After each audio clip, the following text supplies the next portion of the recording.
Muy bien, muy buenas noches con todos.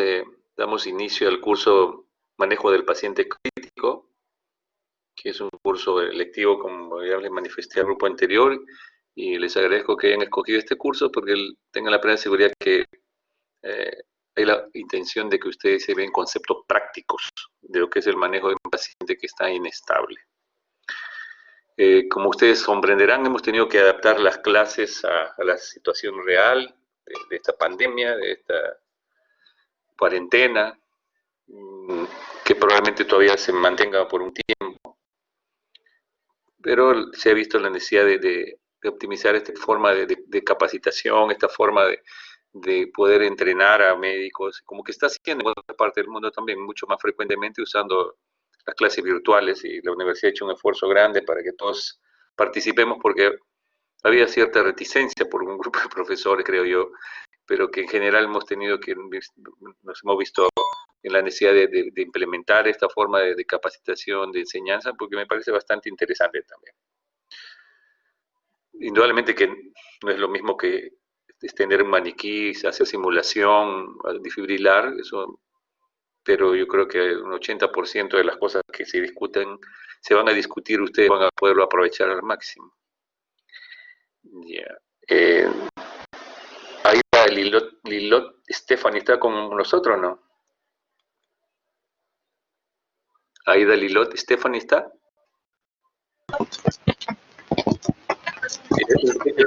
El resto apague su micrófono del resto, por favor. Creo que estás desde tu celular. Aida Lilot Stephanie. No te escucho. No.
¿Me escuchas? Aida, nada.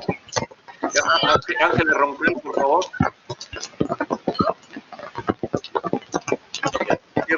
Cierra el micro, mi querida Stephanie, no te preocupes. Ángela Roncal. Ángela Roncal. Muy buenas noches, doctor. ¿Se me escucha? Sí, muy bien. ¿Cómo estás? ¿Qué tal? Bien, Ya, bien, igualmente. ya. ¿Qué expectativas tienes en este curso? ¿Por qué lo has escogido? Mm, Porque creo que es importante, ya que es, ya que es un estado en el cual las personas van a estar en peligro de muerte, creo que por ello creo que es importante. Ya.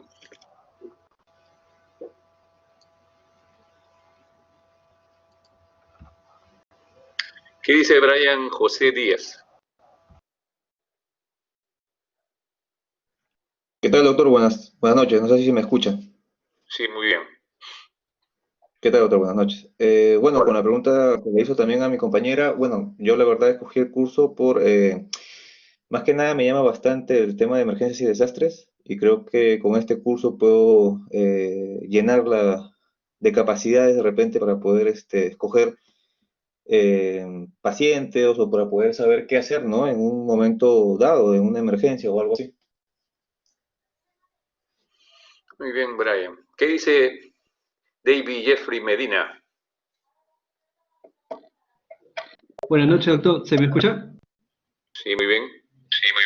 ¿Qué tal, doctor? Buenas noches. El curso de paciente crítico, más que todo, yo preferentemente lo elegí debido a que encontramos a pacientes hemodinámicamente estables en nuestro ambiente tanto de según podemos encontrar o también en nuestro internado, ¿no? Y ahora básicamente con esto de la pandemia del COVID-19, nos podría beneficiar bastante en nuestros conocimientos como futuros médicos, ¿no? Franca Fiorella, ¿por qué escogiste este curso? Buenas noches, doctor. Bueno, porque me parecía muy interesante. Aparte, sinceramente me comentaron que la parte práctica era muy dinámica, sobre todo porque se podía practicar en los simuladores. Lástima que este ciclo no podamos hacerlo, pero creo que la parte teórica nos va a brindar un montón de apoyo en lo que va a ser en el internado, porque va a haber momentos en los que posiblemente estemos solos y seamos nosotros los que tengamos que intervenir. Entonces, creo que lo que podemos aprender en este curso nos va a servir para ese momento. Sí, pues, eso, vamos a ver cómo. En algún momento pasado todo esto habrá que, algo así como una etapa, un periodo de recuperación para que ustedes hagan un curso ultra rápido, y donde de repente antes del internado, eso les va a convenir a ustedes, ¿no? Para prepararse para el examen de medicina que a veces se hay que dar. Geraldine Miriam Rodríguez, ¿no? Buenas noches, doctor, ¿me escucha? Geraldine Miriam Rodríguez Romero. Sí, buenas noches, doctor, ¿me escucha? Muy bien. ¿Por qué escogiste el curso, por favor?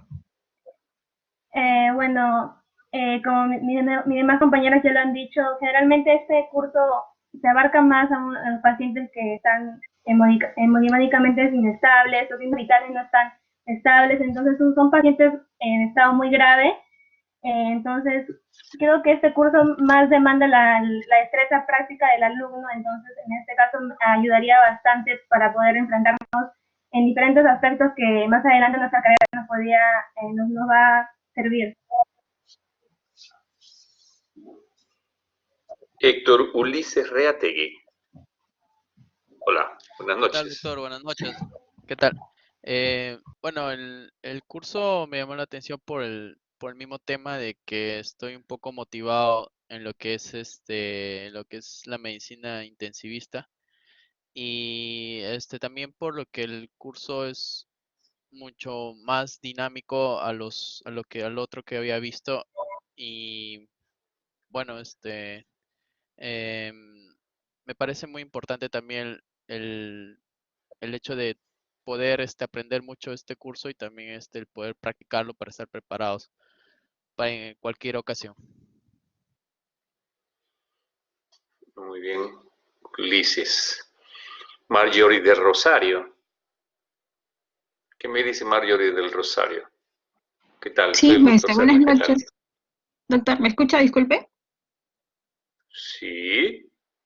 Ya, bueno, yo elegí el curso porque agregando todo lo que dicen mis compañeros, deberemos de estar preparados para, o sea,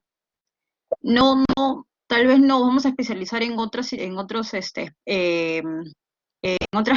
ramas, pero igual deberíamos de tener destrezas en cuanto a lo que es el paciente crítico, ¿no? Porque tengo entendido que es el paciente que tiene complicado no solamente un sistema, sino varios, entonces nosotros deberíamos de estar preparados para poder desarrollarlo, ¿no? Con facilidad. Ya. Mireya Soledad.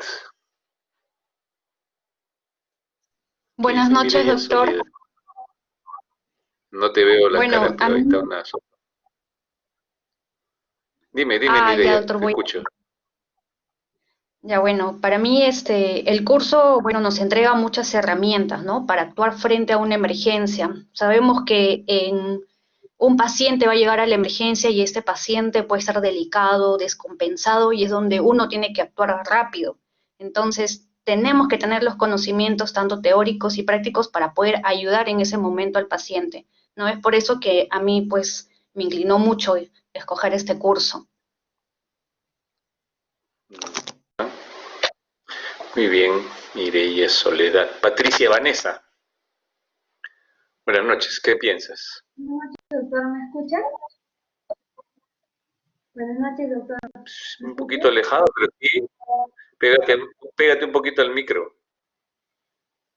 Ya, bueno, yo creo que es importante el curso de el paciente crítico porque es importante para nuestra formación académica y que nos va a dar los conocimientos necesarios porque en cualquier momento podríamos enfrentar una situación o una emergencia y tenemos que desarrollar la parte práctica de los temas que se van a dictar. Y más aún ahora en la pandemia que se está presentando. Muy bien, Patricia. Y Oscar Alberto Roldán, tienes el apellido de un gran amigo mío. A ver, quiero escucharlo a Roldán, a ver si te... micro, por favor. ¿Me escucha? Patricia, apaga tu micro. Buenas noches, doctor, ¿me escucha? Sí, Oscar, habla. ¿Qué te llevó a escribirte este curso? Es mi pregunta. Yo escogí el curso porque, agregando a lo que han dicho ya mis compañeros, es un curso que a mí me parece básico, debido a que nosotros vamos a enfrentar diversas situaciones en el internado y en el mismo Serum. Y como han mencionado también, más que todo con la situación que se está viviendo a nivel mundial. Y es un curso que nos va a servir mucho porque podemos estar en algún momento en una situación en la que podemos llegar a salvar vidas, ¿no?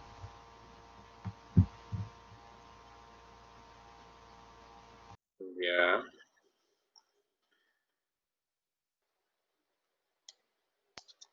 Bueno, muy bien. Les voy a hacer un pequeño cuestionario. Aquellos que estoy poniendo una pregunta porque me interesa saber cuántos de ustedes se van a dedicar a la cirugía. A ver, ¿les gusta la cirugía como especialidad? A ver, quiero saber cuántos de los 11 que están ahí van a ser cirujanos. El maestro Guamán ha hecho una buena siembra. Maestro Guamán. Por ahí. Ya. Es que no están convencidos todavía. Ya. ¿Sí? ¿Finalizaron? Dos que no van a hacer. Faltaba uno, me parece. No responden dos. Sin duda. Ya. A ver, interesante. Bueno, sí, pues el profesor Guamán ha hecho un extraordinario médico para mí. Todo lo que se ha conseguido en la universidad ha sido gracias a su trabajo, pero indesmayable. Como todas las cosas, a veces lo perfecto es enemigo de lo bueno, pero creo que son muchas cosas muy buenas de él. Yo soy un alumno y un admirador eterno del maestro. Muy bien. Yo les voy a pasar, más o menos la intención de esta presentación en esta semana es fundamentalmente conversar, conocerlos, hablar de sus inquietudes y adaptarnos un poco al sistema virtual de docencia. Nunca lo hemos hecho, a excepción de por ahí algunos webinars de otras, pero con la universidad pocas veces, y de tal manera que esto también nos obliga a actualizarnos, a conocer mejor estos sistemas y los beneficios y de la forma de aprovechar al máximo. Como ustedes comprenderán, tenemos que adaptarnos a estas circunstancias especiales, tenemos que colaborar todos, como les he puesto ahí. Este es un trabajo colaborativo que vamos a tener que hacer un esfuerzo y colaborar todos para que el tema funcione, para que ustedes desarrollen las competencias, las habilidades y los conocimientos, como decía uno de sus compañeros, para al haber ingresado a este curso que es eminentemente práctico, pero creo que muchas cosas al conversar, presentarles casos, al hacer uso de algún material que ustedes van a tener que aportar en sus casas, va a poder ser útil para su familia también, porque van a tener para participar a su hermano mayor o su hermano menor, depende de eso. Ya,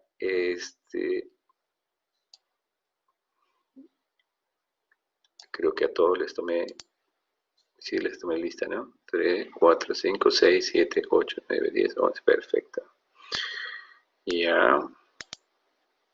Ustedes también ven la presentación que colgué en la...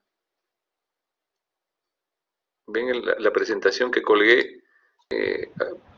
Franca, ¿ven alguna presentación? Sí, la misma, ¿Ah?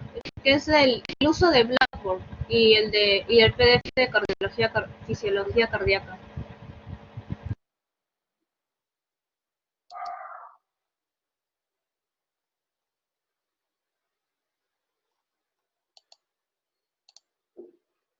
¿Lo ven ahí?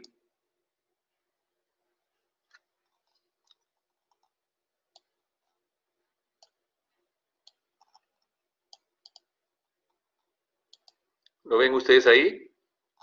¿Todos?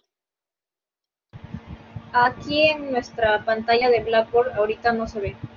O sea, su presentación que nos quiere hacer pasar no se ve. Ya.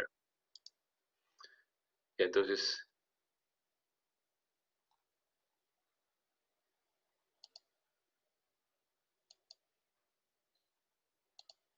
¿Ahora? ¿Tampoco? Ahora sí, doctor. Sí, ya se ve, doctor. Cuando lo avanzo hacia los profesores, ¿se ve? ¿Ese movimiento se ve? Sí se ve. Ya, listo.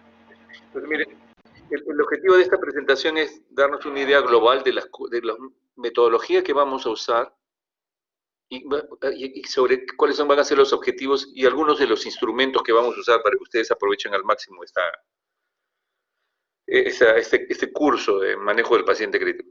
Realmente, para mí es un gusto que se llame paciente crítico porque yo soy intensivista, indudablemente, pero yo también veía que cuando se llaman emergencias cardiovasculares, emergencias se circunscribía a aquel paciente que llegaba a emergencia fundamentalmente. Y muchas veces los pacientes están en su casa, eso también lo ve el emergenciólogo, pero el programa de emergencia y desastres en nuestro país se ha orientado fundamentalmente a un trabajo hospitalario y poco han trabajado en la parte de extrahospitalaria, de desastres, motivo por el cual todavía no podemos jactarnos de que estamos muy bien preparados para un desastre. Chile, uno de los motivos por los cuales está respondiendo mejor a esta pandemia es porque tuvo un desastre con el terremoto que tuvo y se ha organizado para eso. De tal manera que han organizado su sistema de salud, tienen buena cantidad de hospitales, tienen más recursos, indudablemente, y lo que es más importante, aun cuando quieren sacar al presidente de la República, pero cuando les dicen que no salgan, se ponen máscara y no salen. Nuestra población todavía necesitamos educarla más. Probablemente la situación económica de un grupo específico de familias están muy restringidas. Probablemente eso también coadyuve, pero hay un grupo muy importante de gente que necesita educar más, yo creo. Entonces, la idea es que se llama paciente crítico, porque vamos a ver qué es manejo del paciente crítico, porque generalmente el paciente crítico lo podemos ver en la casa, en sala de operaciones, en piso, en emergencia, y es una visión, vamos a decir, más integral de lo que es la problemática de los pacientes que hacen una enfermedad crítica. El curso lo vamos a desarrollar con el doctor Freddy Hermenegildo Alvarado. Estaba como profesor designado el doctor Monti Calanche, que ha sido alumno mío y ahora es jefe del departamento de valía, y junto con el doctor Rolín Roldán. Y él está ahora, ya estaba inscrito en el curso, habíamos organizado el curso con él, y resulta que él, como jefe de departamento de la UCI, imposible que pueda asistir porque está a cargo de la reorganización de los servicios de cuidado intensivo en el hospital. Están construyendo 2 pisos más de UCI con ambientes, con presión negativa, ventiladores, monitores, y tiene que ver la distribución de camas, de hacer la programación de guardias. Él mismo está haciendo guardias en el día, guardias de noche, de tal manera que yo tuve que aceptar que no iba a poder él asumir esta responsabilidad. y hemos tenido que asumir las clases de Alfredo Hermenegildo y la doctora Lucía Mireya García. Ella ha sido ex estudiante de la Ricardo Palma, una brillante estudiante de la universidad que estudió cuidados intensivos, se fue a España a su rotación externa, lo hizo muy bien y cuando ha regresado sí, se quedó a trabajar en el Hospital Rebagliati, donde trabaja con nosotros, una brillante chica profesional muy competente. Tenemos 2 médicos de la Ricardo en la UCI, el doctor Raúl Carrillo y ella, y siempre han dejado en buen puesto el nombre de la universidad. Y que el coordinador que soy yo, he hecho medicina interna primero, después cuidado intensivo y tengo un estudio de maestría en enfermedades infecciosas y estoy ahora coordinando el curso. He sido jefe de la UCI y ahora estamos en cuarentena. ¿Qué es un paciente crítico? Entonces, aquí esta es una definición que me parece bastante completa, es importante que la analicemos, es aquel que presenta una enfermedad aguda. O sea, no es aquel paciente que está crónicamente enfermo, con insuficiencia cardíaca, un paciente con cáncer crónico, que ha recibido quimio, que esté estable, no. Aquel que presenta una enfermedad aguda, que genera disfunción de uno o más órganos. Cuando uno dice disfunción, es que hay algún órgano que se altera. Cardiovascular, hipotensión, respiratorio, renal, insuficiencia renal, estado de conciencia del cerebro. Entonces, hay disfunción. El término de disfunción, nosotros en jerga médica de pacientes graves lo definimos como que es la palabra falla. Falla de órganos es un paciente que tiene falla hepática y en este caso ahora falla hepática aguda y que necesita de repente trasplante. Falla renal, nos referimos más a un paciente que pierde la función renal que necesita hemodiálisis de apoyo. Y cuando decimos disfunción de uno o más órganos, que pueden afectarse más de uno, o sistemas, y lo más importante, que tiene riesgo inminente de muerte, se pone en peligro la vida de un paciente sano o con enfermedad de fondo, pero que tenía una buena calidad de vida y que pone en riesgo su vida. Esto requiere rápidas medidas de reanimación, diagnóstico, manejo de la enfermedad, con el objetivo de estabilizarlo y que se reintegre a la sociedad con una calidad de vida aceptable. Este último es muy importante. Y ustedes han visto los problemas éticos que a veces hay, ¿no?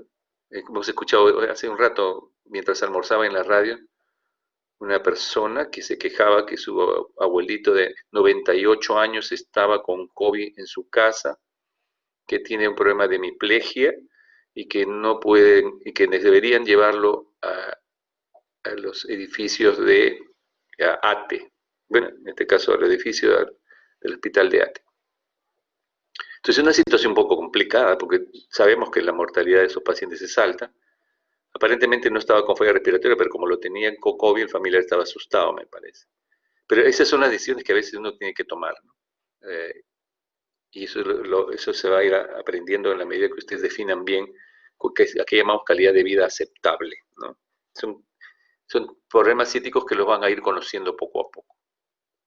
Algo que complementa la definición que estamos viendo anteriormente, claro, es un proceso potencialmente reversible, porque que pone en peligro la vida del paciente, pero que es algo que es interesante, que él no puede mantener su homeostasis sin intervención, y le llamamos la intervención a las medidas que podemos darnos. Si está deshidratado, fluidoterapia, si está con insuficiencia respiratoria, oxígeno, si está con evidencia de trombosis con anticoagulación, como se está proponiendo ahora hacer para el COVID-19. De manera que aquí es que requiere una intervención, que para mantener su homeostasis requiere intervención. Las causas más importantes de pacientes que ingresan a la UCI son los pacientes que tienen traumatismo, infección, cirugía mayor, lesión o enfermedad neurológica, una hemorragia mayor. El trauma indudablemente es clave, entra por emergencia y a veces de frente a sala, si es un trauma muy grave. La infección va a depender si está solamente hace un cuadro séptico o sepsis o shock séptico. Eso cada vez más temprano, cada vez se sabe que mientras más rápido controlemos la infección va a ser el mejor pronóstico. En general, a la cirugía mayor, y nosotros, como vamos a ver también cuando hagamos insuficiencia respiratoria, tenemos una clasificación que habla de insuficiencia respiratoria tipo 3, que no es mixta, sino simplemente es una insuficiencia respiratoria que se presenta en el paciente anciano que tiene una cirugía compleja. Pero en general, sea anciano o no,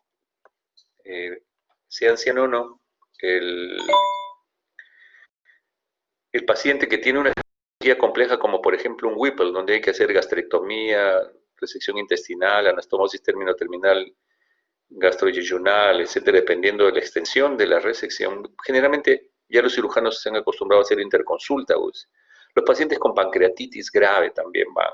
Los pacientes posoperados de neoplasias, colectomías en pacientes que tienen enfermedad coronaria por el riesgo. En general, la idea es que ya el cirujano dice, este paciente tiene enfermedad coronaria, es hipertenso, no orina bien. Si lo opero, voy a pedir una cama en UCI urgente para que en el manejo posoperatorio, y eso se llama insuficiencia respiratoria, puede ser manejado para prevenir. Ya se habla más de prevención, y con eso se hacen esas cirugías complejas y van a la UCI, ¿no? Se le va a estabilizar hemodinámicamente hasta que pase el efecto de la anestesia y llega a la UCI.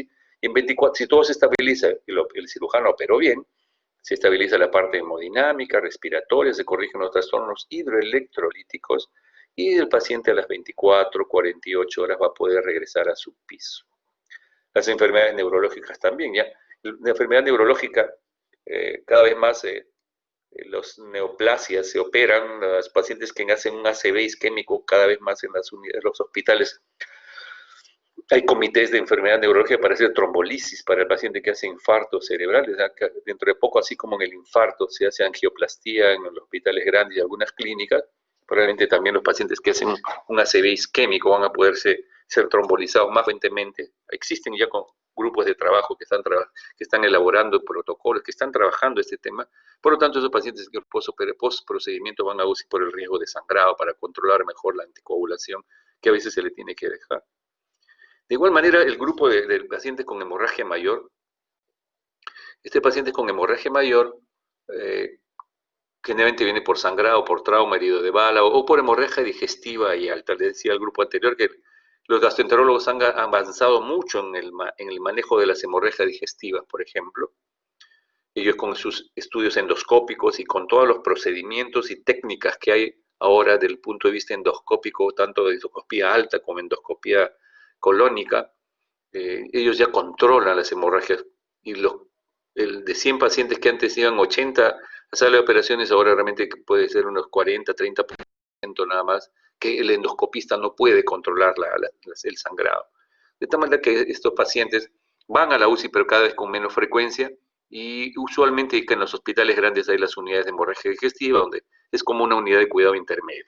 Controlan el sangrado, le hacen endoscopía, le pasan componentes sanguíneos y ocasionalmente van a la UCI cuando se complican más. Uno de los jefes de la UCI me decía, bueno, yo tengo la unidad de cuidado intensivo con menor mortalidad en el mundo, me decía a mí. Digo, pero claro, si cuando se chocan más me lo pasas a mí, a la UCI, el segundo C. Entonces, sí, lo que pasa es que funciona como una unidad de cuidado intermedio, le decía al coleguita, al gran amigo. Y todas estas condiciones, en trauma, infección, cirugía, lesión o hemorragia, pueden ir a una insuficiencia respiratoria y al shock. Nosotros le llamamos shock hemodinámico, independientemente de la causa. Y siendo el 50% de los ingresos a la UCI la falla respiratoria, en este caso la insuficiencia respiratoria, y el shock hemodinámico, por estas múltiples causas de ingreso a la UCI. Otro dato interesante que tiene que ustedes tenerlo claro, es que cuando cualquiera de estas condiciones, infección, trauma, sepsis, cirugía, hemorragia, se instala en un paciente, si uno lo corrige rápidamente, probablemente con el control de la presión, pulso, diuresis, etcétera, si uno corrige el sangrado en hemorragia digestiva rápidamente, no va a ir a la UCI. ¿Va a desencadenar una respuesta inflamatoria? Sí. Y aquí trata de mostrarles esta agresión inicial de esta gráfica, que cuando hay un trauma, una infección, sangrado, etcétera, una infección viral como la que estamos viendo ahora en Lima, o en el mundo, genera una respuesta inflamatoria donde hay liberación de citoquinas proinflamatorias y también antiinflamatorias para controlar el proceso inflamatorio. Ante esta situación, tiene que haber una respuesta. Si lo corregimos tempranamente, la respuesta del paciente puede ser adecuada. Si se corrige adecuadamente, si no hay factores de riesgo en este paciente, este equilibrio entre proinflamatorio y antiinflamatorio se estabiliza. Y hay una respuesta adecuada, se limita la respuesta inflamatoria progresivamente, y si hay una reserva funcional óptima, indudablemente el paciente se cura de la enfermedad.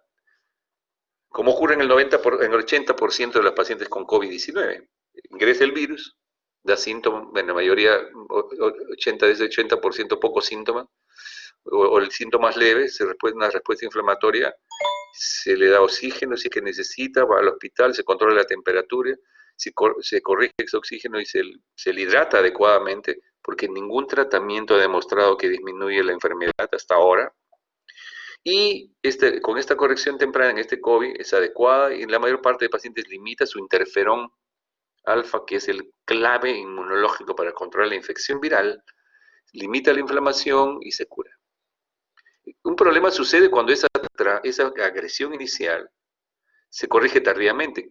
Y una de las causas que probablemente se tiene mortalidad alta en nuestros pacientes muchas veces, especialmente cuando ingresan a UCI, porque llegan tardíamente a la UCI, o porque vienen tardíamente al hospital, o porque llegando al hospital no hay camas suficientes en las UCIs. Entonces llega tardíamente y esa respuesta inflamatoria y antiinflamatoria persiste, se hace más intensa en algunos pacientes por aspectos de la genómica de los pacientes. O sea, hay pacientes que tienen predisposición a generar una respuesta inflamatoria muy severa con infecciones leves.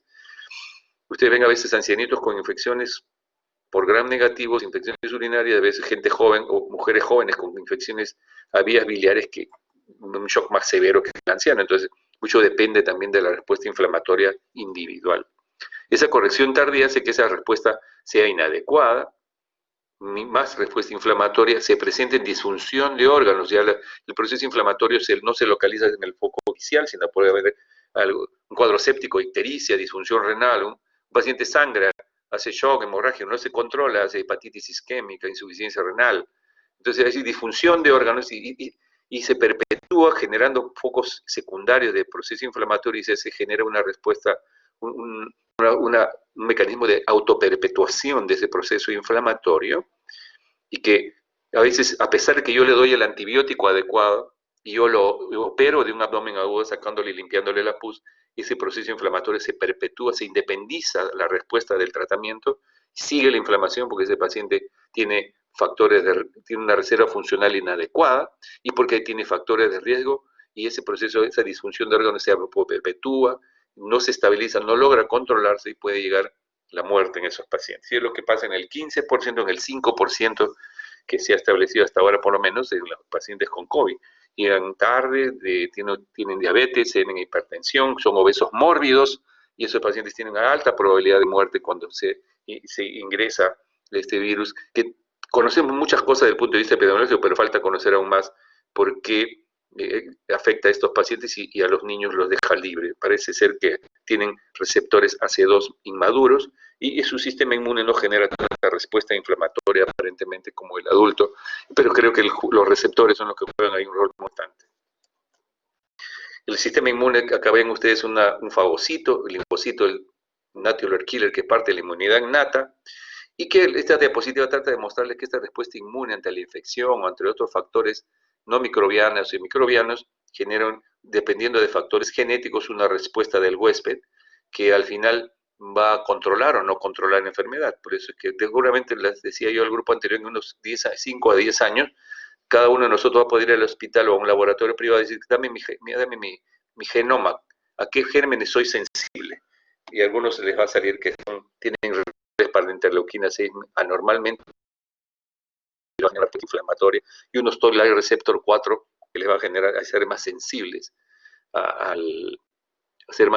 a este tipo de infección. Entonces, hay factores que llamamos acá polimorfismo genético, cuando tenemos que hablar de la predisposición genética a que esa respuesta inflamatoria se perpetúe, y eso no lo conocemos todavía. Y eso yo uso esta diapositiva para decirles que cuando ustedes vean un paciente que tiene una infección, un trauma, etcétera, siempre tenemos que esperar, ya le hemos empezado tratamiento, hay que esperar 48 72 horas a ver cómo evoluciona. Porque definitivamente no sabemos que si a pesar del tratamiento sigue el proceso inflamatorio, el paciente puede ir mal. Nosotros hemos tenido pacientes con shock séptico, tenían una infección en las vías biliares, pero seguían hipotensos. Cuando le hacemos una eco, le hacemos un electrocardiograma y tiene encima que tiene un shock un infarto de miocardio simultáneo. Entonces, hay disfunciones de órganos que se presentan dependiendo de la severidad, de los factores de riesgo, que uno tiene que saber informar al familiar, tener en la cabeza que esto que ocurre en el trauma, en la infección, en el sangrado, en el paciente que recibe quimioterapia por una neoplasia, existe que hay una respuesta inflamatoria que puede controlar por mecanismos proinflamatorios y antiinflamatorios del trauma, pero también hay un grupo de pacientes en los cuales si no si no se dio con el antibiótico apropiado o de repente llegó tardíamente o no se operó del abdomen agudo rápidamente, ese proceso inflamatorio se dispara por su lado y genera una disfunción múltiple de órganos que habrá que darle soporte indudablemente, pero que también podría llevarlo a una evolución no adecuada. Muy bien, entonces, a ver. ¿Está claro hasta ahí? ¿Me han escuchado todos bien? Sí, doctor. Sí, doctor. Ya, a ver. Patricia Vanessa. Patricia Vanessa. Sí, doctor. ¿Hasta ahora qué has entendido de lo que es un paciente crítico?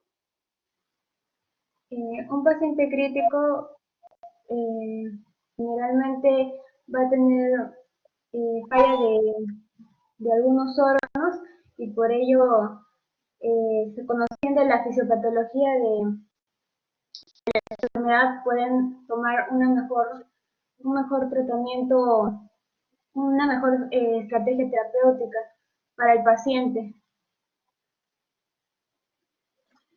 Mireya Soledad, ¿algo que agregar?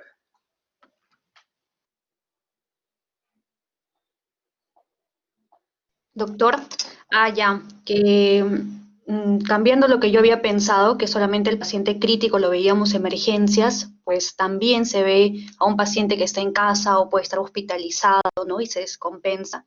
Este paciente presenta una enfermedad aguda y que va a generar una falla, una disfunción de un órgano o más y inminentemente va a llevarle esa falla, puede ser a la muerte si no se actúa rápido en el paciente. Marjorie del Rosario, ¿qué dice Marjorie? ¿Algo adicional?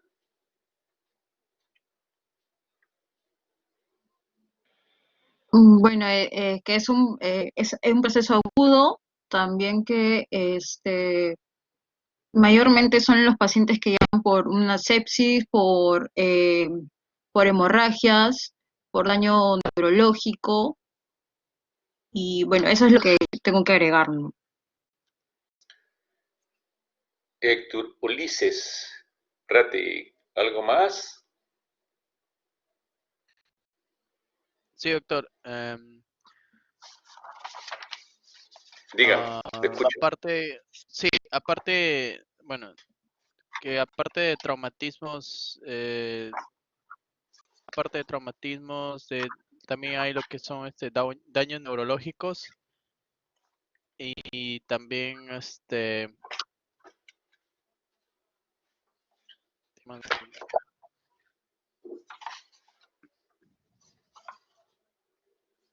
que también el daño, los pacientes críticos no solamente llegan o sea, no llegan solamente de emergencias traumatizados, depende también del traumatismo, depende del traumatismo si es muy grave, y también bueno, eso es lo que quería agregar. Ay, Héctor Ulises, es que Ulises, ¿no? Sí, Y doctor. eso que tú has vencido al romano, así que ya. Geraldine Miriam, ¿algo más?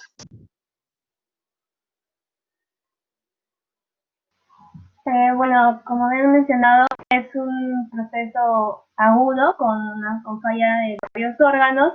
Generalmente, también tenemos que ver la respuesta de cada persona, ¿no? Hay pacientes que sí se les da tratamiento y se recuperen favorablemente y otros que no, y tenemos que ver también el tiempo de evolución para ver si ha respondido adecuadamente al proceso, ¿no? Al tratamiento que se le ha dado al paciente. Franca Fiorella de los Ríos, gracias, hija. Franca Fiorella, ¿qué dice usted? Ya, doctor. Usted también mencionó algo de que los pacientes críticos son potencialmente reversibles. Por eso que necesitamos acciones rápidas. Aparte, usted también mencionó que cuando estaba explicando su esquema, por ejemplo, cuando nos llega un paciente crítico, lo que tenemos que hacer es ver sus funciones vitales y de acuerdo a eso podemos saber si es que está respondiendo bien o está respondiendo mal.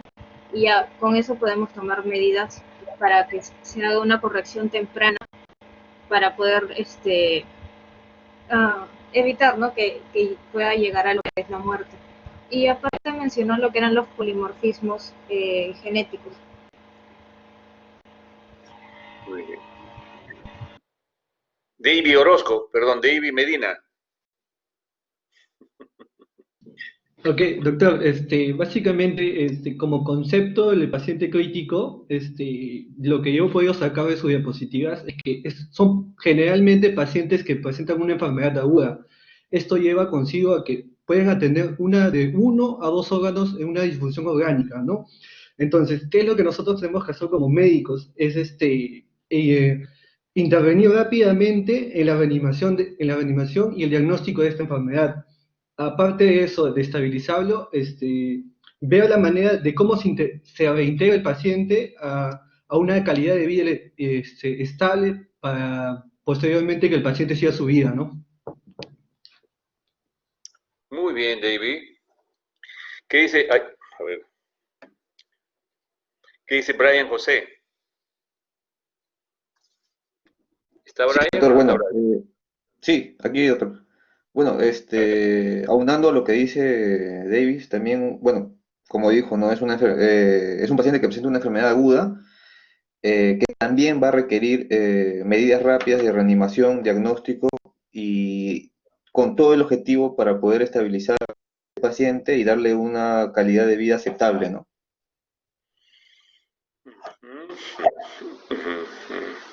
Dice Ángela Roncal. Ángela.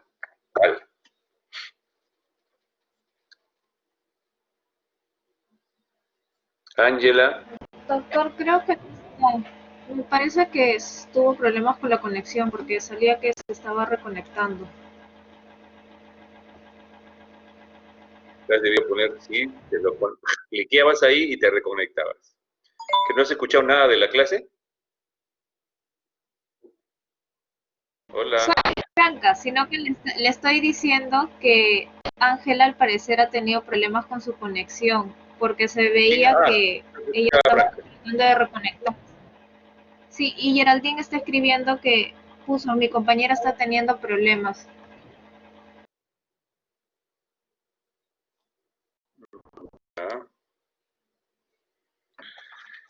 Y eso quiere decir que está teniendo problemas. ¿Por qué? Porque la conexión es mala donde ella está. Doctor, buenas noches. Mi compañera, mi compañera sí ha escuchado la clase completa, pero ahorita recién se le ha ido su conexión. Está intentando ingresar. Franca, dale mi celular que me llame.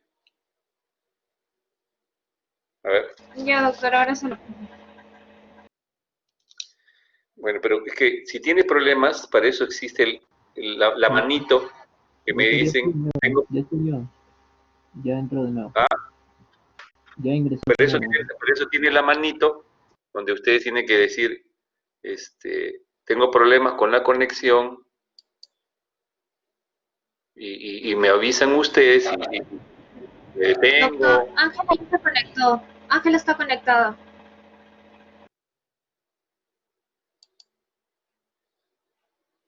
A ver. Ángela Roncal. A ver, Ángela, cuéntame.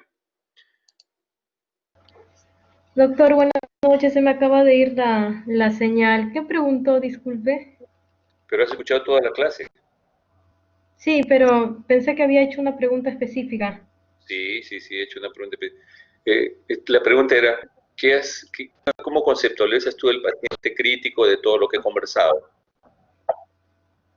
Bueno, es aquella persona en la cual sus funciones vitales se van a encontrar gravemente alteradas, va a haber una disfunción de diversos órganos, tanto renal,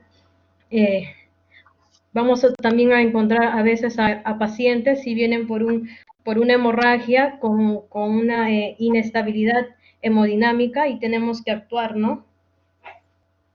Es por ello que tenemos que tener muy en claro estos conceptos, porque vamos a tener que tomar decisiones en algún punto de nuestra carrera. Todos los días. Todos los días. Voy a ver pacientes Sí, todos los días. doctor.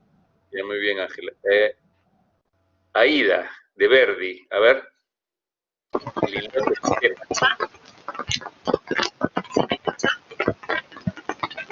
Bueno, apaguen sus micros, por favor, porque parece que Verdi está tocando la traviata.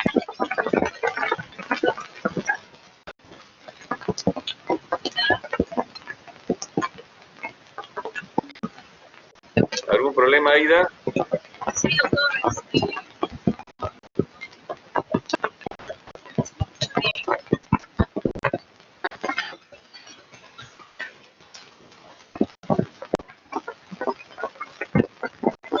¿Has escuchado la clase, Aida?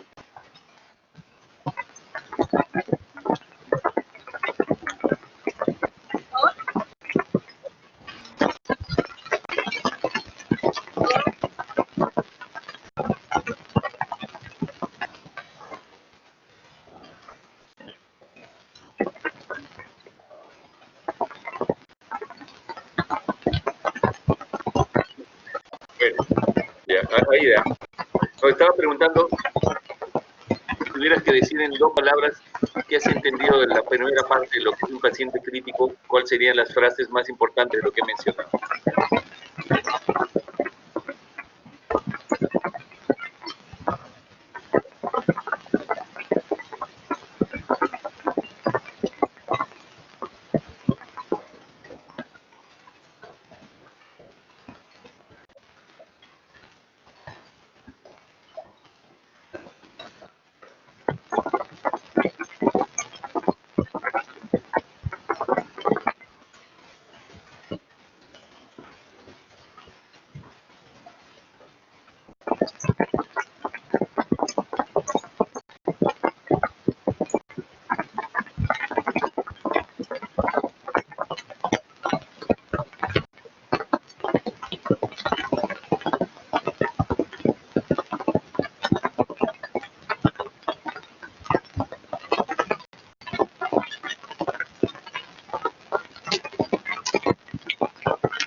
Doctor, disculpe, ¿está hablando? Porque creo que su micro se le ha apagado.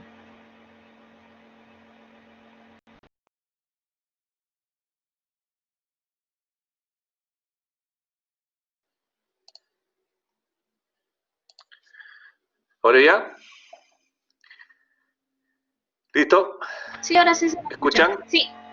Sí, les decía que los temas fundamentales del paciente crítico se han elaborado, se han presentado ahí y que la última clase que es de COVID es un paciente que nos va a permitir integrar toda la información de todo el capítulo, porque el paciente puede venir en falla respiratoria, con shock, en falla renal, con pacientes con trastorno de coagulación, con trombosis, con ACV, con problema neurológico, etcétera. Otra cosa que les decía, que les vamos a adicionar a la presentación, que vamos a tratar de que sea breve, incluido a veces un video, la lectura crítica de un artículo de revisión, para que ustedes lo lean, y la clase más que así como expositiva, que sea más de discusión. Ustedes revisen, y aquellas dudas que tengan las vamos a aclarar, pero la idea es que lean para poder discutir y que enfrenten, vamos, en este caso, más que mi pregunta, mi cuestionario, lo que yo les haga en las clases, que tengan una idea más o menos completa y seguramente van a necesitar que hagamos alguna explicación sobre el tema, pero me parece que si ustedes revisan las diapositivas y leen el artículo, van a tener una idea más clara de cómo enfrentar a los pacientes de los temas que vamos a revisar. El otro que de todas maneras vamos a adicionar un video de los procedimientos. Las clases van a ser más participativas de discusión, más que positivas, aclarar conceptos. Usted me va a decir, doctor, pero no entiendo esta parte. ¿Y cómo se hace por qué la fisiopatología de este síntoma? ¿Y por qué ocurre si se hace tratamiento temprano? ¿Me entiende? Entonces yo creo que es la mejor forma de sacar conclusiones de un tema en medicina cuando se presenta un caso, por ejemplo, también. Maniobras con material que no vamos a disponer porque no vamos a poder ir a la universidad a tener, pero en domicilio, a ver, vamos a tener que, como decimos más abajo, participación de la familia, el tensiómetro tiene que tener ustedes, el estetoscopio también, todos tienen tensiómetro y estetoscopio, ¿no? Me imagino. El termómetro. Traten de conseguir su tensiómetro y estetoscopio. El estetoscopio me parece que deben tener. El oxímetro de pulso también lo pueden tener. Si ustedes todos tienen celular, ¿no es cierto? Se van a Google Play, ponen oxímetro de pulso y les sale como 7 tipos de oxímetro para bajar un app y ponen el dedo en la pantalla y les mide su oximetría para poder conversar qué cosa, para qué sirve y cómo funciona. La otra estrategia es presentarles casos clínicos y sobre el caso clínico discutir orientado a los problemas. ¿Tiene shock? ¿Tiene falla respiratoria? ¿Tiene falla renal? ¿Trastorno de coagulación? ¿Es un proceso viral, bacteriano? ¿Le daremos antibióticos? Todos esos temas vamos a conversar. Y como hemos insistido desde el inicio, evaluación de las funciones vitales, porque eso es clave para poder discernir el paciente estable del inestable. Establecer los diagnósticos orientados a problemas. En emergencia y en UCI siempre usamos el ABCD, que es vía aérea, como el mismo esquema que se usa en pacientes con paro cardiorrespiratorio. ¿Cómo está la vía aérea? La vía aérea está patente, el breathing, BDB, está ventilando adecuadamente, la circulation está bien, la circulación está a presión, pulso, un buen llenado capilar, gasto cardíaco bueno, y el estado de conciencia. Probablemente el último sería la isquemia. Pero entonces ese ABCD es muy importante porque rápidamente les dice a ustedes que haga un paciente, poder discernir cuando tenga que estar a cargo de una emergencia o tengan pacientes quirúrgicos, cuáles están inestables y cuáles están estables. Y la última, Glasgow también para valorar la severidad de la enfermedad, ambos sistemas de puntuación. Y por último, la última parte de la ponencia, vamos a hablar un poco de Martín Tobin y cómo él es un médico que es un extraordinario intensivista que ha trabajado mucho en ventilación mecánica, es un líder en este tema, ya tiene su edad, pero sigue escribiendo, sigue viniendo al Perú a darnos charlas y cómo pensamos los médicos cuando vemos un caso, eso me parece muy importante. Las funciones vitales, la presión arterial, no se olviden de que cuando hagamos shock vamos a insistir en esto, pero que los equipos que uno usa en los hospitales a veces no le dan la calibración y el mantenimiento adecuado. Entonces, cuando uno toma la presión arterial también tiene que tocar el pulso, porque no puede ser que el paciente tenga 90-50 y el paciente está con un pulso saltón intenso. Y a veces es porque el tensiómetro está descalibrado, a veces porque el monitor que toma la presión no invasiva está descalibrado y eso no tiene que ver bien. Un buen examen de pulso, la frecuencia cardíaca con el estetoscopio, la frecuencia respiratoria, la temperatura, usualmente les dicen, está con 36,5, pero eso 30, de repente dice 37, y es una temperatura oral y el paciente está hiperventilando, pero le ponen axilar y tiene 37,2, 37,5. Ya saben que eso es 5 más, 5 o un grado de temperatura más en el recto, entonces sí está con fiebre. La saturación periférica también, y el monitoreo electrocardiográfico también es importante, ¿no? Esto que estamos viendo es la tomografía, el examen clínico y la historia clínica debe hacernos plantear qué posibilidad diagnóstica. No hay ninguna tomografía, resonancia bioquímica que nos haga el diagnóstico de nada, porque todas las pruebas, como ustedes pueden ver, inclusive el PCR para el COVID-19 tiene su sensibilidad y especificidad que no es 100%. La prueba de anticuerpos no es 100%, depende cómo se toma, depende de qué etapa de la enfermedad. De manera que ninguna prueba es diagnóstica definitiva, a no ser un cultivo y un paciente con cuadro clínico. Porque, yo tuve mi jefe que tenía un poco de malestar, se fue a su casa, bueno, tómeme un me cultivo porque me está dando un poco de escalofrío, pero tenía un germen multiresistente en sangre y con un panadol se le pasó. Entonces sí tenía infección. Pero lo que voy es que los exámenes auxiliares no hacen diagnóstico de nada, porque ese patrón que están viendo ahorita lo puede dar una influenza, lo puede dar un paciente con una infección, con una congestión pulmonar, un paciente que tiene ciertas características diferentes, pero puede ser una bronconeumonía. Ustedes ven nódulos ahí múltiples por una bronconeumonía bacteriana. O sea, la tomografía inclusive no hace diagnóstico de nada, pero lo único que me dice es que está inflamado. Y ustedes van a ver que con el curso que vamos a hacer, que les vamos a presentar algunos procedimientos para que ustedes aprendan a desplazar la mandíbula hacia cómo se adelante intuba, y por abrir ejemplo. la boca del paciente con la mano derecha. El mango dirigido hacia la derecha del paciente y la hoja en la comisura derecha. La lengua debe quedar completamente desplazada hacia la izquierda por la rama. Todo esto lo vamos a discutir con paciencia. Conecta al circuito y se empieza a insuflar los pulmones. Con una máquina de anestesia, pero entonces todo esto lo vamos a... Se ausculta el ápice pulmonar derecho. Todo esto lo vamos a ver, la intubación, la maniobra de Heimlich también.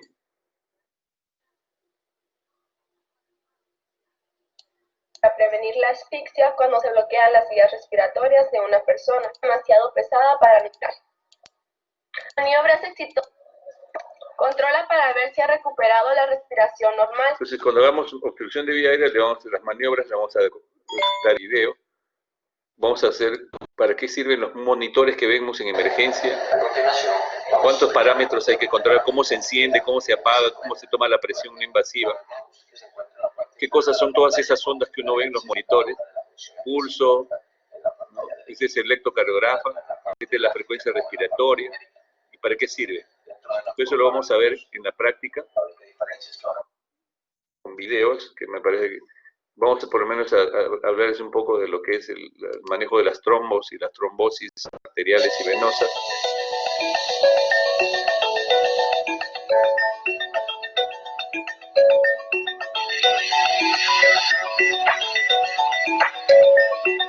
Pacientes con infarto, la angioplastía. Cuando hay sangrado masivo también nos va a ayudar esta gráfica para ver qué grupo sanguíneo le puedo dar a un paciente con grupo A positivo o A negativo. Eso también lo vamos a discutir cuando hagamos hemorragia, sangrado. Si el paciente necesita oxígeno y no responde bien, por lo menos para que tengan una idea de lo que es la ventilación no invasiva. Later settings. This video will review another common non-invasive and that both BPAP and CPAP improved out nasal pillows generally cause less No invasiva nasal, no claustrophobia of the invasiva mouth, máscara muscle facial. or ST measurement of arterial blood gases. Y una muestra de gases and respiratory arteriales. pressure, alarm threshold. Respiratory Local gas pressure. after 30 minutes to determine whether Digamos, cuando viene un paciente con dolor torácico,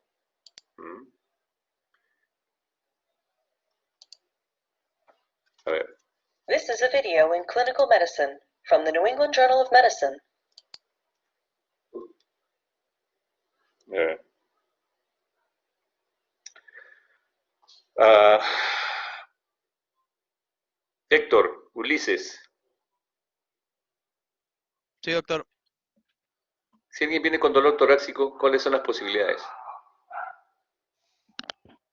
Las posibilidades de diagnóstico Sí, o dolor torácico. dolor torácico, si tiene una angina, puede que sea un infarto.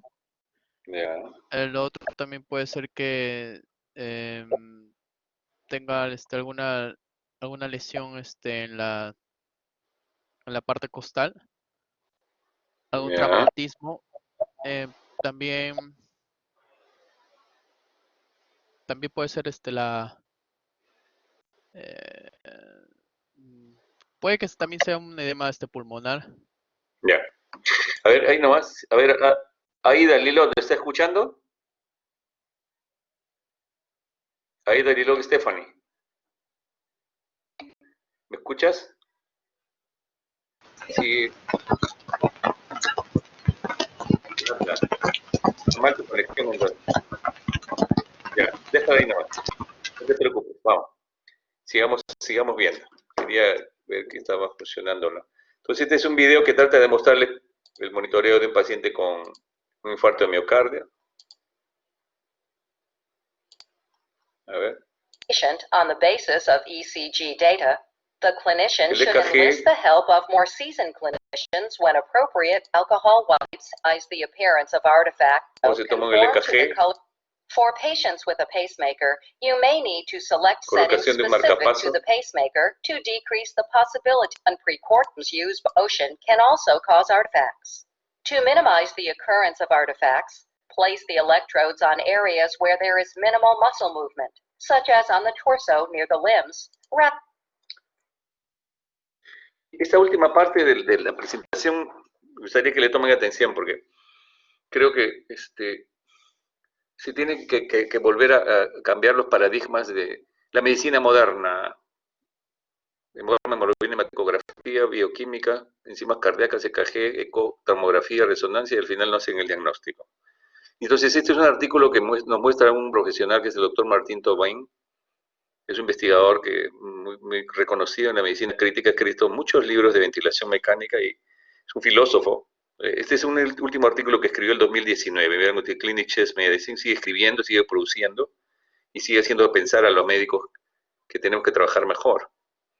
Acá está un poco en inglés, pero dice, el diagnóstico de los expertos cuando despechan los desórdenes están basados en el patrón de reconocimiento y en forma automática de su conocimiento almacenado en su memoria.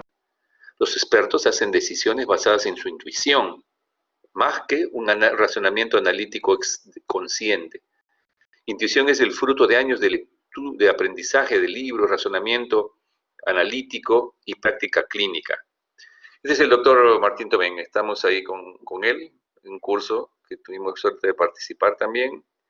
Y estar con él es como estar, pues, con William Shoemaker, con una autoridad en medicina intensiva. Es un médico intensivista, investigador, filósofo y reconocido por sus textos de medicina intensiva y en especial de ventilación mecánica. Pero esta parte importante, miren ustedes, considera que el examen clínico, la historia y el conocimiento de la fisiología y fisiopatología es lo que va a permitir una medicina más apropiada y con menos errores, más personalizada. Le decía al grupo anterior también, si ustedes entran ahorita, entran al Google y buscan medicina personalizada, personalized medicine, hay una cantidad tremenda. ¿Por qué? Porque ya se sabe que hay pacientes coronarios que no puedes darle determinados medicamentos, quienes son sensibles o no a beta-adrenérgicos, y se refiere fundamentalmente a ese tema de la respuesta individualizada, que cada paciente va a responder diferente. Y ustedes por eso en reumatología le decía, algunos mejoran con aspirina, otros les dan naproxeno, y de tal manera que eso es una respuesta muy individualizada y no guiada por exámenes auxiliares y guías clínicas que a veces se generaliza el tratamiento. Las guías clínicas son muy importantes para ordenar, pero uno debe individualizar el tratamiento porque cada paciente responde diferente. La insuficiencia cardíaca igual. Hay pacientes que tienen, la droga más importante para manejar el shock hemodinámico cualquiera es la epinefrina. Pero si el paciente tiene bradicardia, puede ser utilizada, la dopamina va a ser mejor para él. Pero ese conocimiento de fisiología uno tiene que saber cuál es el efecto de cada medicamento, y por eso es importante estudiarlo. Le escuché una charla el año pasado, septiembre del 2019, el 18, a fines del 18, y hace esta presentación, él hace esta presentación y dice, el conocimiento y la sabiduría está lejos de ser lo mismo, es decir, no tienen conexión el conocimiento y la sabiduría. Y esto lo escribió hace mucho tiempo, si ponemos este para acá, Don William Cowper. Lo escribió Don William Cowper en 1731, dice, el conocimiento y la sabiduría, lejos de ser uno, a menudo no tienen conexión. El conocimiento aviesa en la cabeza con pensamientos de otros hombres. Por ejemplo, ahorita ustedes están adquiriendo un cierto conocimiento de lo que es el paciente crítico porque yo se los estoy dando, porque yo lo aprendí en mis años de experiencia, porque yo he leído, he revisado mi tema, es lo que me he dedicado toda mi vida, es mi pasión, y dice, y habita en la cabeza con pensamientos de otros hombres. Yo aprendí, así que tengo conocimiento porque aprendí otro, pero dice, pero la sabiduría está en la mente atenta a sí mismo. O sea, para él, cuando ustedes observan un paciente que no cumple las condiciones diagnósticas y hay algo que les llama la atención y de repente descubren algo que no está descrito o que por la observación y la persistencia y no generarse siempre que todo es protocolizado, ¿okay? Sino que cada paciente responde diferente, ustedes pueden hallar, por ejemplo, que los pacientes con pancreatitis pueden tener una paniculitis en la planta de los pies o en las manos. Y a veces uno trata de hacer como si fuera celulitis y lo que tiene es dolor abdominal más esa celulitis. Si uno no lo estudia y no se lo graba en la cabecita, ese conocimiento se pierde. Entonces hay que hacer siempre ejercicio y como dice ahí, la sabiduría está en poder observar aquello que intuitivamente sospechas. Esa sospecha clínica no hay que hacerle perder valor, es la experiencia que ustedes van a ir ganando viendo pacientes, cuando vean pacientes con infección urinaria, cuando vean con neumonía, con pacientes. Si van a ser cirujanos la mayoría, cuando vean abdómenes agudos, rápidamente ustedes le ponen la mano, no, ese es abdomen, entra sala. Y eso no tienen que pensar mucho, siente que hace rebote positivo y ese paciente va a sala. Miren, y dentro de su presentación él muestra un cerebro donde hay un conejo que es rápido y una tortuga que es más lenta. Y dice, el sistema 1 opera automáticamente y rápido, con poca o ningún esfuerzo y sin control del sentido del voluntario. O sea, el sistema 1 es automático, rápido, con poco, sin un esfuerzo y sin control voluntario. El sistema 1, dice, se encuentra con dificultades cuando le hacemos una pregunta, por ejemplo, 17 por 23. Llama por ayuda al sistema 2. Pregunta por mí, llama por ayuda al sistema 2.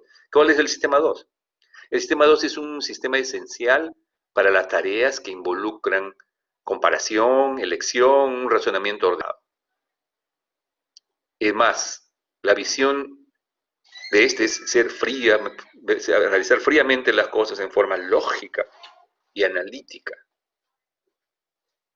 Y de otro lado, dice, sus operaciones están asociadas con una oleada de atención muy consciente. O sea, este es un raciocinio analítico, esencial, frío, que surge con una atención consciente. Y pone ahí un conejo grande y una tortuguita atrás. El sistema 1 es increíblemente rápido, intuitivo y sin esfuerzo. Es lo que ustedes van a ir adquiriendo, esa experiencia de ver pacientes. De ver pacientes. Ustedes ven cómo mira, me da la impresión que está ansiosa, dicen ustedes, me da la impresión que está deprimida. Si no está respirando bien, la veo algo pálida.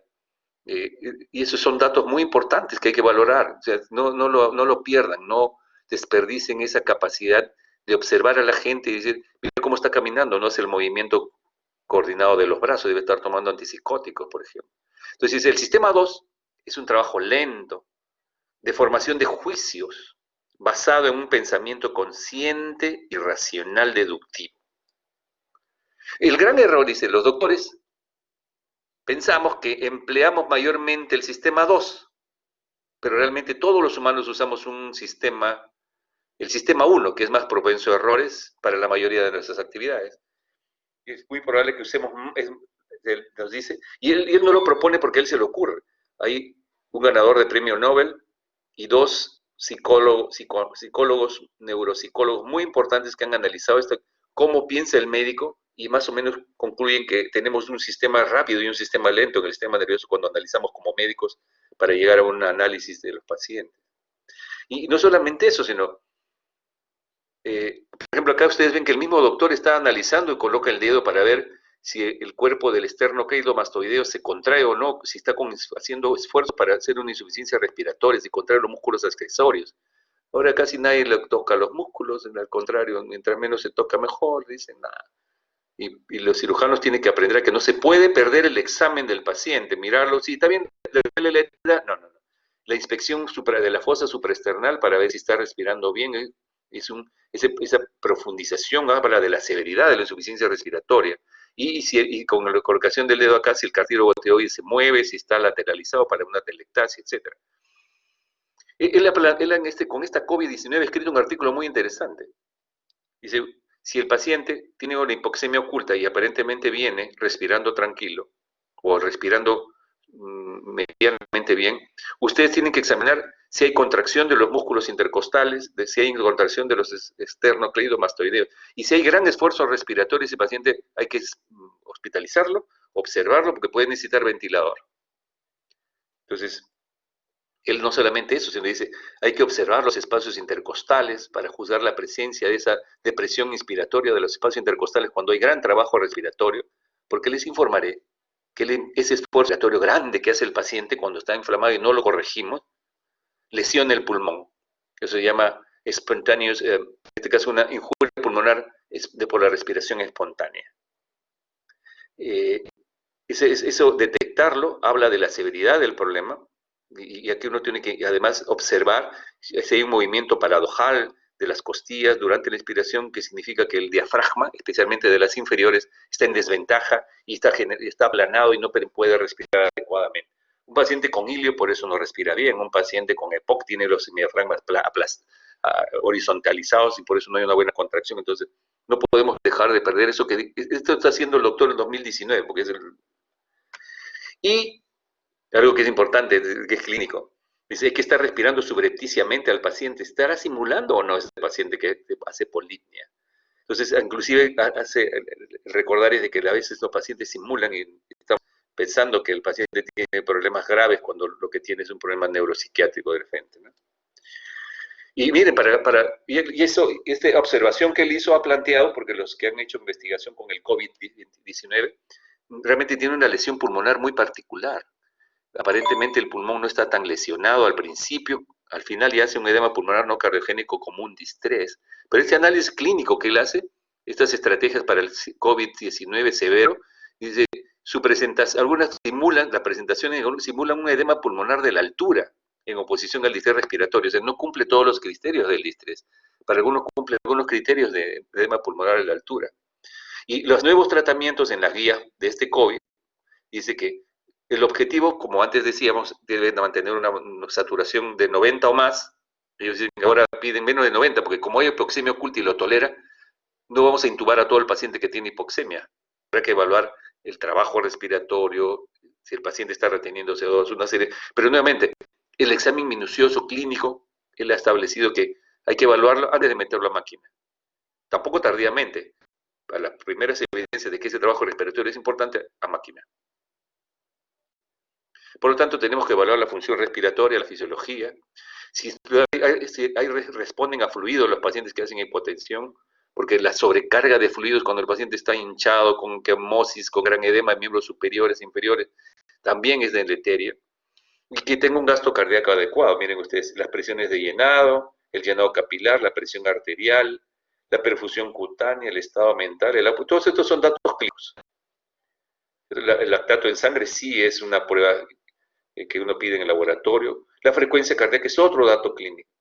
El EKG, una prueba simple pero importante. De manera que muchas de las cosas que nosotros evaluamos para evaluar el output cardíaco y ver cómo está funcionando la función cardíaca para mantener el contenido de oxígeno de los tejidos. Porque al final, el objetivo en el paciente crítico de todo lo que estamos conversando es que haya un transporte de oxígeno y una llegada de oxígeno adecuado a los tejidos. Si si está hipotenso, si está en shock, si está sangrando, si tiene infección, si tiene trauma, si tiene una cirugía cardíaca compleja, si tiene una cirugía... Todo es estabilizarlo desde el punto de vista hemodinámico, respiratorio, electrolítico y metabólico para que la mitocondria tenga la suficiente cantidad de oxígeno y no esté con déficit o déficit de oxígeno, y que llegue a activarse la respuesta inflamatoria y que perpetúe esa respuesta inflamatoria, que haga disfunción de órganos progresiva y aparezcan al final falla orgánica múltiple con fenómenos apoptóticos en todos los tejidos y en la muerte. Y lo mismo sucede con el paro cardíaco, le decía al grupo anterior. Uno tiene que hacer un reconocimiento precoz, temprano, para prevenir la parada cardíaca, claro. El 85% de pacientes que hacen paro cardíaco tuvieron las últimas 8 horas algún trastorno, o de conciencia, o de ritmo cardíaco, o de frecuencia respiratoria. De manera que ahorita existen monitores en algunos hospitales, no acá, que detectan si alguna de 10 funciones vitales está alterada, empiezan a sonar alarmas al sistema de puntuación. Porque las taquicardias, las bradicardias, la disminución de frecuencia respiratoria, la hipotermia, incluido algunos hospitales como están informatizados, incluyen si la creatinina subió, si hay hipoxemia en los gases. Y hay sistemas de alarma que están interconectados para detectar tempranamente antes que haya paro cardíaco. Lo que es equipos de respuesta rápida de los hospitales que hay en el mundo se han generado cuando y equipos que van a detectar a ese paciente e informar, oye, este paciente está totalmente recuperable, está haciendo arritmias, hay que llevarlo a vigilancia. Mire, este paciente está haciendo arritmias, está hipotenso, pero tiene un cáncer terminal, hay que ponerle oxígeno, hay que hablar con el sacerdote, hay que hablar con la familia, tratamiento paliativo, no dolor, oxígeno y nada más. Pero el paciente que hace reanimación cardiopulmonar, además, resucitación cardiopulmonar precoz, un buen masaje para ganar tiempo mientras lo desfibrilamos y lo llevamos a la emergencia o a la UCI en un hospital para poder estabilizarlo. Una desfibrilación precoz disminuirá los riesgos de encefalopatía anóxica. 5, 10, 15 minutos, bien, media hora, ya estamos llegando al tiempo. Más de 40 minutos si es un paciente anciano tiene muy mal pronóstico, a no ser que sea una persona joven que está entrando y saliendo del paro, pero ese cerebro tiene que cuidarse para iniciar el corazón. Y una vez que salen, un paciente sale del paro cardíaco, como por ejemplo un paciente renal hace hipercalemia, le ponen usted gluconato de calcio, de masaje y lo sacan. Y es joven, sale. Pero entonces hay que hacer un manejo post-resucitación para restaurar la calidad de vida, estabilizar hemodinámicamente sus funciones, igual, y de tal manera que pueda salir con una calidad de vida aceptable. Porque no tiene sentido masajear a un paciente de 90 años con disfunción múltiple de órganos que va a quedar con anoxia cerebral en el hospital con traqueostomía, que termina con múltiples escalas y genera un problema familiar, institucional y sistema de salud, que al final terminamos sufriendo.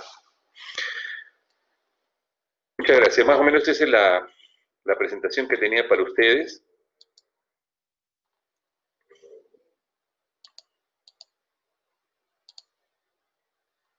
A ver.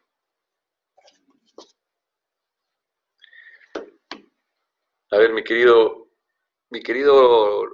Roldán. ¿Cómo está Roldán? ¿Me escucha Roldán? Sí, sí lo escucho, doctor.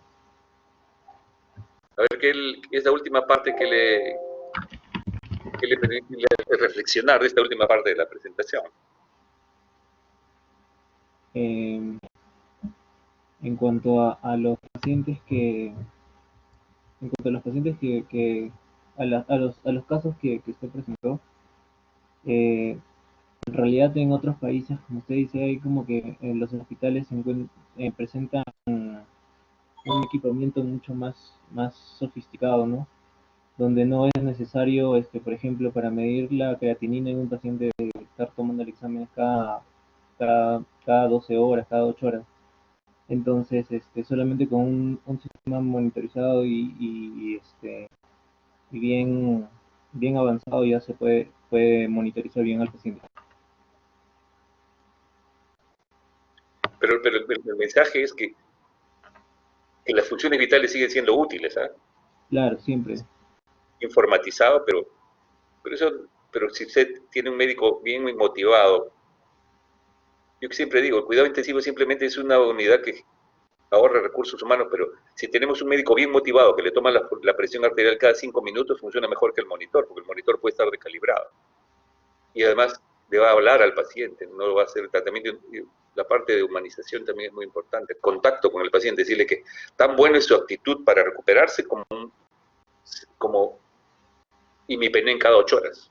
Si usted está con su paciente y le hacen ganar esa fuerza de voluntad para salir adelante, es muy bueno, porque la depresión que le viene al paciente cuando está grave no ayuda. Muy bien, Patricia Vanessa. La siguiente parte, Patricia Vanessa, ¿qué piensas? ¿Qué te hace reflexionar? Bueno, yo considero que el tratamiento usted mencionó de que debe ser personalizado, no puede ser general porque cada paciente puede presentar factores de riesgo distintos. Por ejemplo, cuando se da un tratamiento con acitromicina y hidroxicloroquina, muchas veces no evalúan quizás el EKG, que es importante ver si es que presenta el gluten. Y entonces eso podría ser predisponer a que el paciente, al no haber sido evaluado, pueda tener un efecto adverso y generar muerte. Eso. Aida Lilot, ¿me escucha?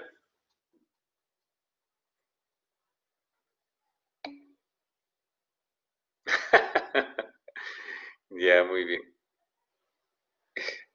A ver, Ángela Roncal, ¿qué me cuentas de esta segunda parte? ¿Qué te parece importante? Bueno, lo importante es que tenemos que hacer una buena historia clínica, minuciosa, para actuar rápido, ¿no? Ya que, bueno, los exámenes auxiliares, como dice su nombre, solamente es para auxiliar, no deberían por qué darte el diagnóstico. Recuerdo un doctor que decía mucho que la historia clínica te tiene que dar por lo menos un 80% de tu diagnóstico presuntivo. Bueno, y eso nos va a permitir actuar rápido, ¿no? Muy bien. ¿Qué dice Brian? Sí, doctor, bueno, ha conversado bastante, nos ha dialogado bastante, pero más me llamó la atención el artículo del doctor Tobin y el punto clave, bueno, uno de los puntos claves que usted mostró, en la cual decía, ¿no?, que al tomar las decisiones de rutina, o sea, nosotros cuando tomamos las decisiones frente al paciente, generalmente no citamos a la compresión lógica como tal, sino mecánica, ¿no? Ya de tantos pacientes que hemos visto, de tantos pacientes que hemos revisado, tal vez por ahí como que ya mecánicamente sacamos una conclusión, ¿no? O un diagnóstico posible del paciente, ¿no? Sin tanto invocar a esos principios fisiológicos, como lo decía el doctor, ¿no? Bueno, lo que justo estaba en el párrafo, ¿no? Es lo que más me llamó la atención. Muy bien. ¿Qué dice Davey?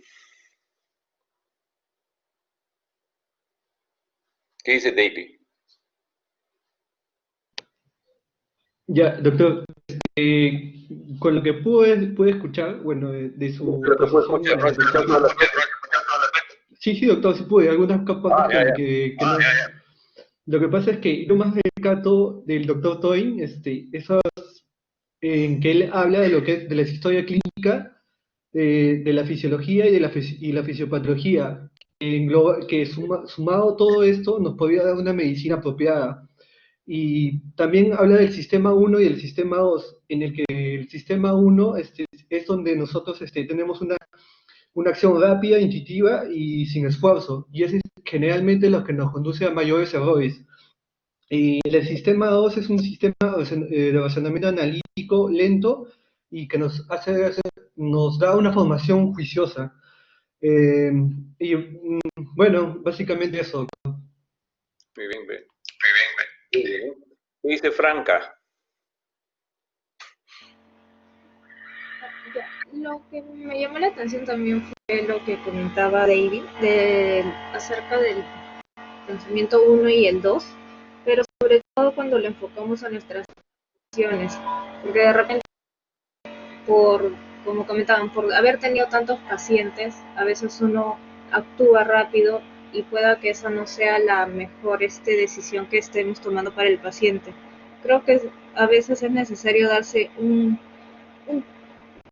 pocos segundos más como para ver o tratar de buscar algo más del paciente para poder tener una decisión más asertiva, no siempre ser acelerados, así como ponía en la imagen del conejito, no ser siempre tan rápidos, sino un poquito más de detenimiento de repente para poder saber mejor o llegar a un mejor diagnóstico y darle un mejor tratamiento a nuestro paciente.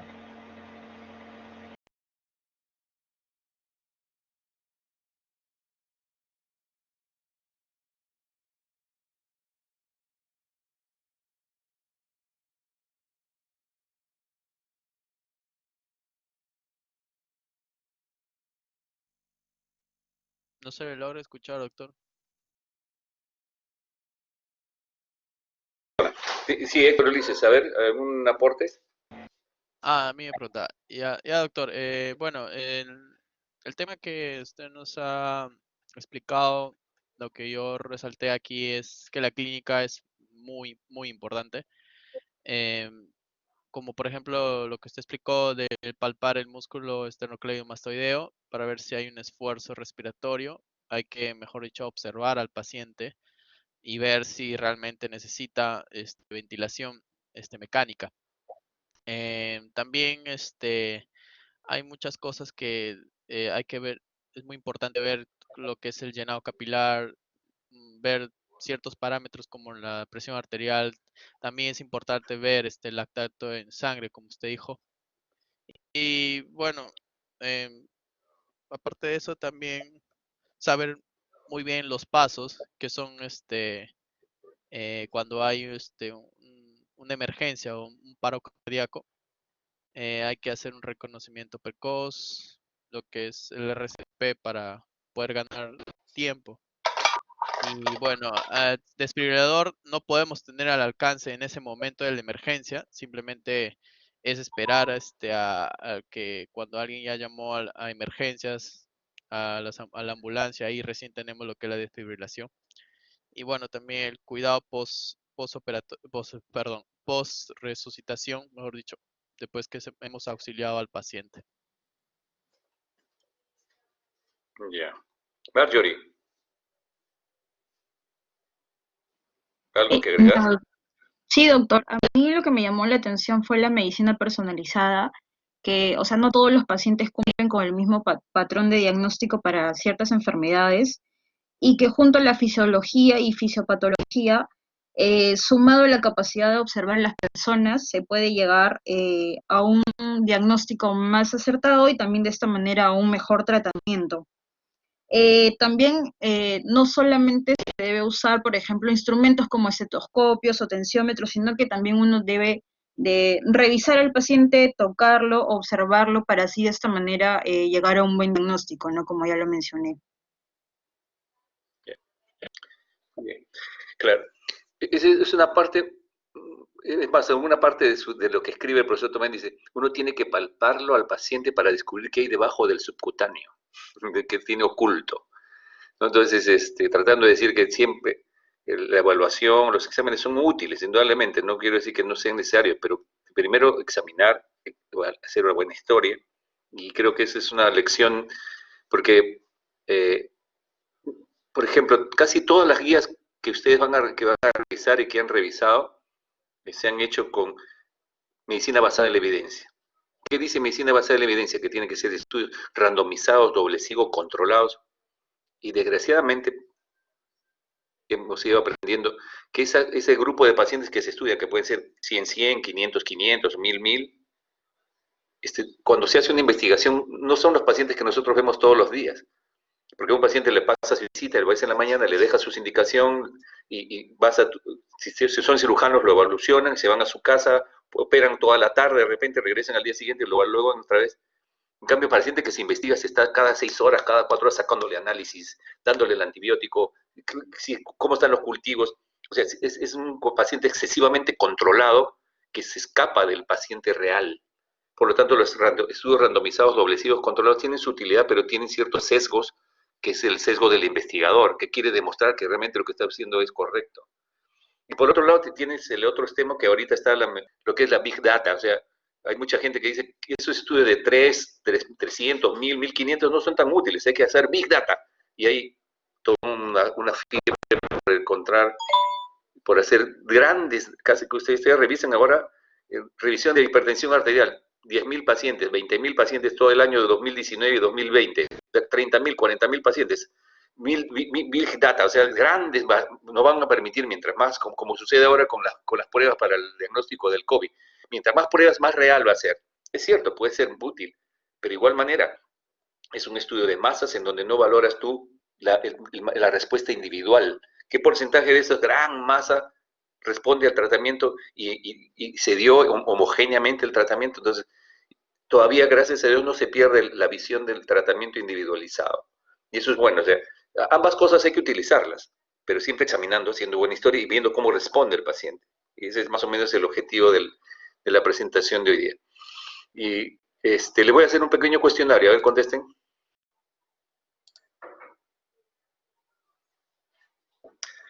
Utilicemos para el pensamiento médico lo siguiente, y el más importante es el sistema 1, 2, ambos, ninguno.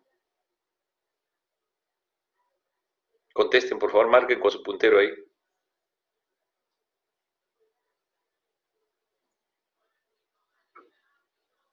¿Me escucharon? Doctor, disculpe, ¿cuál era la pregunta? Utilizamos para el pensamiento médico lo siguiente. Y el más importante de todo esto para el pensamiento médico, ¿cuál es? Ah, ok.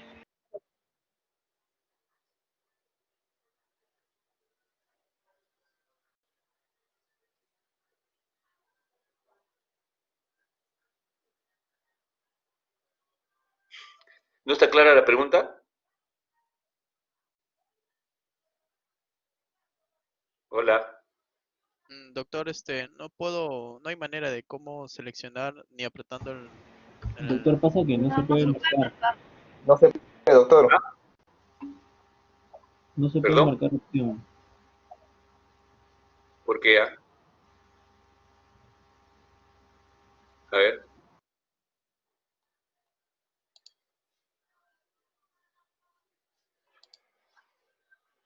La voy a hacer otra vez.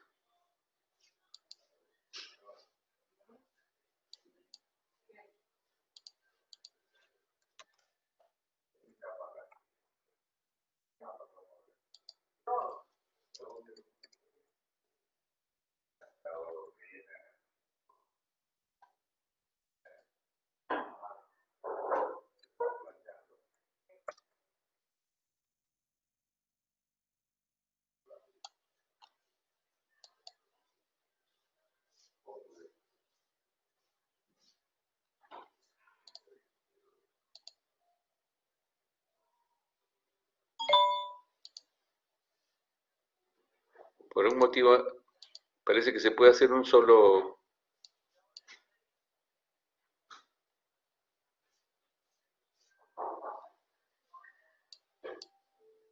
A ver.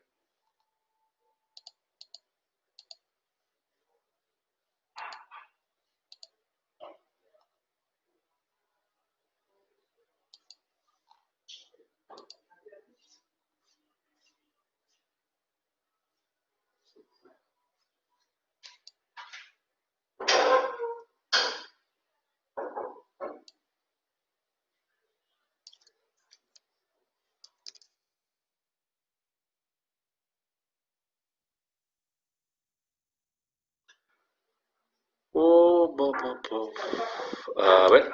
Ahora, por algún motivo no lo carga. Ahora lo hice.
escuchan? Sí, todo recién se la escucha. Me parece que por algún motivo había habido problemas ahí. A ver, vamos a ver si sale. A ver. Estoy haciendo un polling, y no sale. Bueno, chicos, ya estamos por acabar. Ya estamos por tiempo. Y más bien, nosotros le vamos a dejar el material. Estudien, por favor. Casi todos ustedes están con ideas más o menos claras y los percibo. Me parece bueno eso. Y el objetivo es esto, ¿no? Ya formar médicos que tengan una visión clara de lo que van a hacer con los pacientes y cómo enfocar así globalmente primero y después ya individualizar el tema. Muy bien, nos estamos viendo entonces la próxima semana, aunque yo no creo que nos vemos mañana, porque mañana el doctor, me parece que el doctor Debrando va a hacer la teoría. Yo estaré con ustedes, pero ya nos estamos comunicando la siguiente semana. Muchas gracias por su atención y damos por concluida la sesión. Muchas gracias, ¿ya? Nos vemos. Gracias. Hasta luego, buenas noches. Gracias, doctor. Gracias, doctor. Buenas noches. Hasta luego, doctor. Buenas noches. Buenas noches, jóvenes. Muy bien. Queda ahí la presentación colgada, ¿no? Doctor, eso le quería preguntar, ¿en qué parte se queda colgado? O sea, me refiero a la clase en donde se graba, no sé si le han comentado a usted. Sí, está todavía no le, por ejemplo, esto todavía no lo acabo de